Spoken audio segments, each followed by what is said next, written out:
Hello everyone, কেমন আছো তোমরা সবাই? আশা করব তোমরা সবাই ভালো আছো আর তোমাদের দোয়ায় ও ভালোবাসায় আমি অনেক ভালো আছি। মেইনলি আমার এই চ্যানেলে আমি তো কোনো সময় ব্লগ ভিডিও আপলোড করি না, কিন্তু এবার ভাবলাম যে একটা ব্লগ ভিডিও আপলোড করে দেখা যাক কেমন রেসপন্স আসে। তো এই ব্লগ ভিডিওটা আমি শুরু করেছি আমার জীবনের দুটো দিন দিয়ে। প্রথম দিনটা হচ্ছে আমি আমার খালাতো বাড়িতে বেড়াতে যাই, আর দ্বিতীয় দিনটা হচ্ছে আমার একটা বিয়ের দাওয়াত আছে, সেটাতে যাব। খালাতো বাড়িতে যাওয়ার রিজনটা হচ্ছে আমার খালাতো ভাই বিদেশ চলে যাচ্ছে, তো আম্মু আর আমার নানু এরা যাচ্ছিল বিদায় দেওয়ার জন্য। তো ভাবলাম আমিও যাই একটা ভিডিও বানিয়ে নিব। আর ভিডিওর মধ্যে প্রথমে যে স্কুলটা দেখতে পেয়েছিলে সেটা হচ্ছে আমার স্কুল, মানে আমি এখন তো স্কুলে যাই না, বাট এটার মধ্যে আমি পড়তাম, কারণ সামনেই আমার এসএসসি পরীক্ষা। আর আমাদের স্কুলের পাশে একটা গার্লস স্কুল আছে।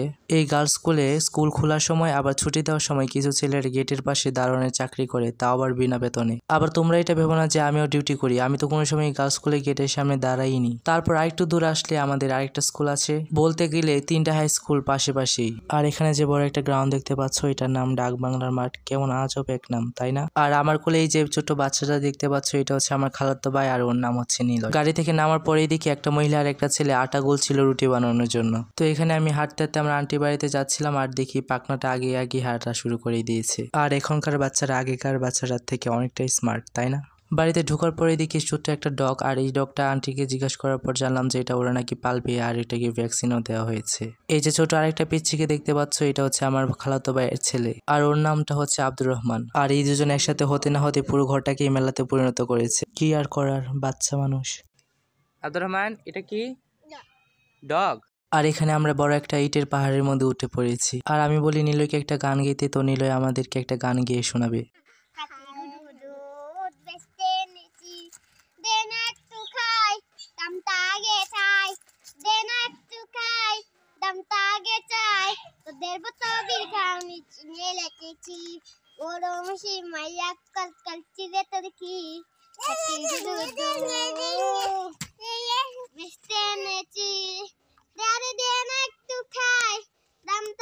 এখন বিকাল হয়ে গেছে, আর এই সূর্যটাকে দেখতে না কতটাই সুন্দর লাগছে। আর এখানে কিছু পিচ্ছের একসাথে খেলাধুলা করছে। তো বিকাল টাইমে আমি আমার খালাতো ভাইয়ের সাথে হাঁটতে বের হলাম, তার সঙ্গে আবার আব্দুর রহমানও চলে এসেছে। ওকে কোনোভাবেই রেখে আসতে পারলাম না। এরপর আবার চলে আসলাম কালকে সকালের দিকে। এখন আমি বাড়ি যাওয়ার জন্য রওনা দিলাম। আর বাড়িতে গিয়ে গোসল টোসল করে রেডি হতে হবে দাওয়াতে যাওয়ার জন্য। তো এখানে গোসল করে রেডি হয়ে গিয়েছি, আর আমাদের সাথে যাবে এটা হচ্ছে আমার আরেক মামাতো ভাই তাওহিদ, আর আমাদের সাথে ওদেরকেও দাওয়াত দিয়েছে। তো আমরা সবাই একসাথে যাচ্ছি। আর আমরা যেহেতু দুপুরের দিকে রওনা দিয়েছি, সেজন্য বাইরে একটা গাড়িও পাওয়া যাচ্ছিল না, তাই আমরা হাঁটতে থাকি, আর একটু সামনে গিয়ে একটা গাড়ি পেয়ে যাই, আর উঠে বসে পড়ি। আর যাওয়ার সময় আবহাওয়াটা এত ভালো লাগছিল যে এত শীতও না আবার এত ঠান্ডাও না, এমন একটা আবহাওয়া ছিল।